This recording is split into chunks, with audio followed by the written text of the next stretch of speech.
Sedangkan untuk pasukan yang akan membantu Galing dan Shamrock akan terdiri dari 1 orang admiral dan 5 orang vice admiral. Dalam misi ini, Ryokugyo mengajukan diri. Dia masih dendam kepada pasukan revolusi yang beberapa waktu lalu menyusup ke Marijois dan membuat kekacauan. Akainu pun menyetujui hal itu karena jika mengirim Fujitora, dia pasti tidak akan bekerja dengan maksimal berdampingan dengan Galing dan Shamrock. Akainu sudah tahu kalau Fujitora membenci Tenryubito sehingga tidak efektif untuk menugaskannya. Sebenarnya dalam misi ini Akainu juga ingin ikut terlibat karena dia punya dendam pribadi kepada Dragon di masa lalu.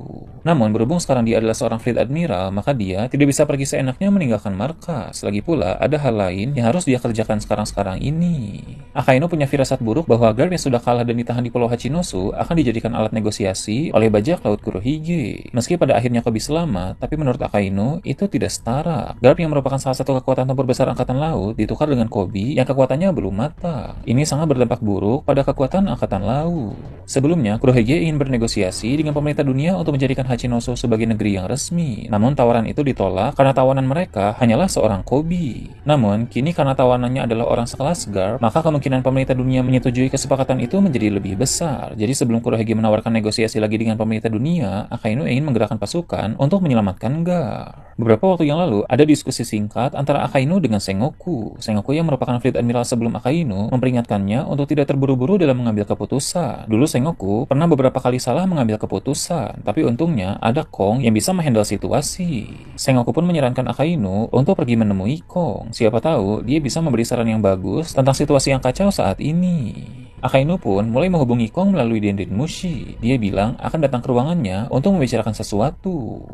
Kemudian cerita beralih ke Pulau Elbaf. Kabar soal Loki yang dibebaskan oleh Luffy dan kawan-kawan sudah tersebar luas. Bahkan Mosa yang merupakan teman bicara Loki pun telah mengetahuinya. Mosa pun senang karena akhirnya temannya itu bisa bebas dari rantai batu laut. Mosa pun penasaran siapa orang bernama Luffy yang membebaskan Loki itu. Mosa ingin bertemu dengannya dan berterima kasih secara langsung.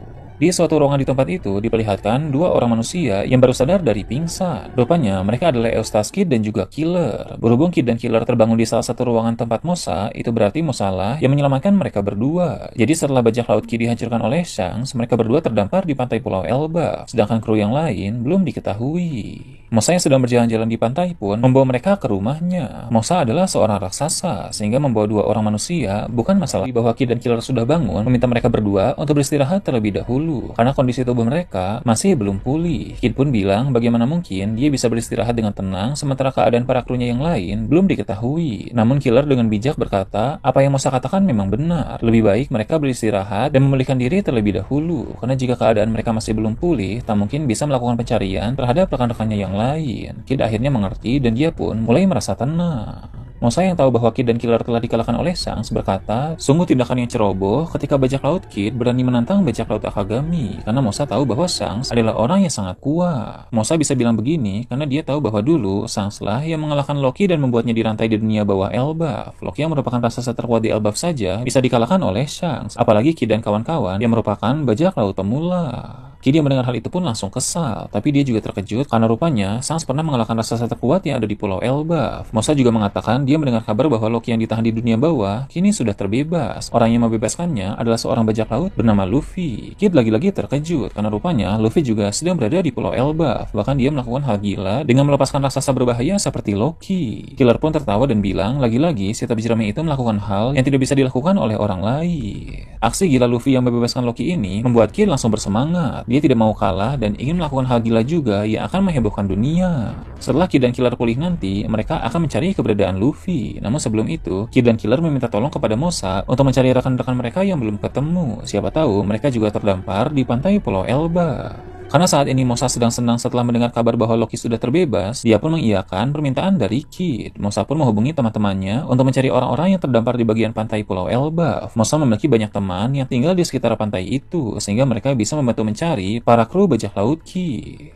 Setelah itu, cerita kembali memperlihatkan Akainu. Dia sudah datang ke ruangan pribadi milik Kong. Akainu pun mulai menceritakan semua kekacauan yang terjadi belakangan ini, terutama soal Garp yang ditahan di Pulau Hachinosu dan bahkan Kuzan lah yang menangkap Garp di sana. Kong langsung to the point berkata bahwa jika saja Akainu dulu menghabisi Kuzan di Panghazard, maka Kuzan tidak akan menimbulkan masalah untuk Angkatan Laut dan pemerintah dunia. Saat duel itu terjadi, Kong sudah memprediksi bahwa jika Akainu menang dan Kuzan kalah, maka Kuzan pasti akan keluar dari Angkatan Laut, sebab dia pasti tidak mau bekerja di bawah perintah dari Akainu. Nah, setelah keluar dari Angkatan Laut, ada dua hal yang mungkin akan Kuzan lakukan, antara menjadi bajak laut atau bergabung dengan pasukan revolusi. Rupanya, dugaan pertama Kong benar bahwa Kuzan bergabung ke dalam kelompok bajak laut, bahkan tidak tanggung-tanggung. Dia bergabung ke dalam kelompok bajak laut paling berbahaya yang sering membuat masalah. Kong berkata, jika Kong ada di posisi Akainu, dia tidak akan segan untuk membunuh Kuzan pada saat itu juga, karena menurut Kong, lebih baik Kuzan dibunuh daripada dibiarkan menjadi seorang pengkhianat. Kuzan adalah salah satu kekuatan tempur besar milik Angkatan Laut, sehingga jika dia menjadi musuh, maka akan sangat merepotkan. Pada saat mendengar perkataan Kong itu, Akainu hanya bisa diam, karena dia mengakui bahwa perkataan Kong itu memang benar adanya. Kong itu muncul kilas balik singkat saat pertarungan Akainu melawan Kuzan terjadi di Panghazard. Dari hari pertama sampai hari kelima, pertarungan berjalan sengit dan terlihat sangat imbang. Magma Akainu dan es Kuzan saling bentrok dengan jurus mereka masing-masing. Di hari ke-6 sampai ke-9, mereka pun menggunakan awakening dari kekuatan masing-masing, sehingga Pulau Panghazard terbagi menjadi dua iklim, setengah gunung berapi yang dipenuhi dengan magma, dan setengah lagi gunung es yang dipenuhi dengan badai salju. Para angkatan laut yang menyaksikan pertarungan mereka pun hanya bisa melihat dari kapal melalui teropong, karena jika mereka menginjakan kaki di pulau itu, para angkatan laut itu akan terkena dampak dari awakening mereka berdua. Nah, pada hari ke-10, Akainu mulai mendominasi, karena stamina Akainu memang lebih unggul dibanding Kuzan. Kuzan mulai kelelahan dan sulit untuk bergerak, sedangkan Akainu meski sama-sama kelelahan, tapi masih bisa bergerak dengan cukup leluasa.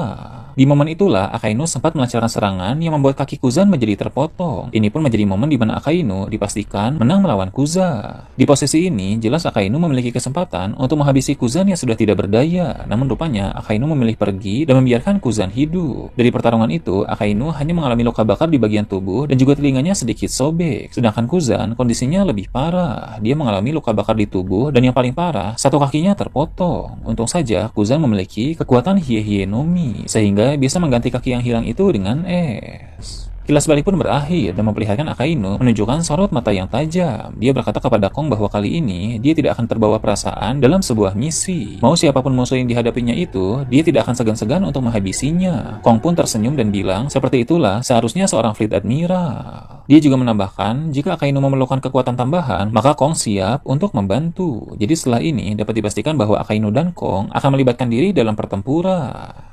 Setelah itu, Chieta menampilkan bajak laut Akagami. Di sana, Shanks akan menceritakan hal yang tidak pernah dia beritahukan kepada para krunya. Shanks berkata kepada mereka bahwa sebenarnya dulu, sebelum membentuk bajak laut Akagami, dia sempat datang ke Mary Joyce. Peristiwa itu terjadi ketika Shanks masih di usia remaja, tak lama setelah kematian Goldie Roger. Di momen itu, Shanks teringat bahwa dulu Roger pernah berkata bahwa Shanks ditemukan di peti harta karun di Pulau God Valley. Pulau itu dipenuhi oleh para Tenryubito sehingga jelas bahwa Shanks adalah seorang Tenryubito. Namun, tindakan Shanks yang datang ke Mary Joyce bukan karena dia ingin tinggal di tempat itu, melainkan Shanks hanya penasaran dengan keluarganya. Bagaimanapun juga, Shanks ingin mengetahui siapa ayahnya dan bagaimana silsilah keluarganya. Sampai akhirnya, Shanks tahu bahwa dia berasal dari keluarga Vigarland dan ayahnya bernama Galing Vigarland. Ben Beckman pun berkata, saat ini Galing Vigarland akan bentrok dengan Monkey D. Dragon, yang mana itu berarti ayah Shanks akan bertarung melawan ayah Luffy. Shanks pun tersenyum dan bilang, ini memang sebuah kebetulan yang sangat aneh, tapi begitulah fakta yang ada. Lucky Hero pun tertawa dan bilang, sudahlah, lupakan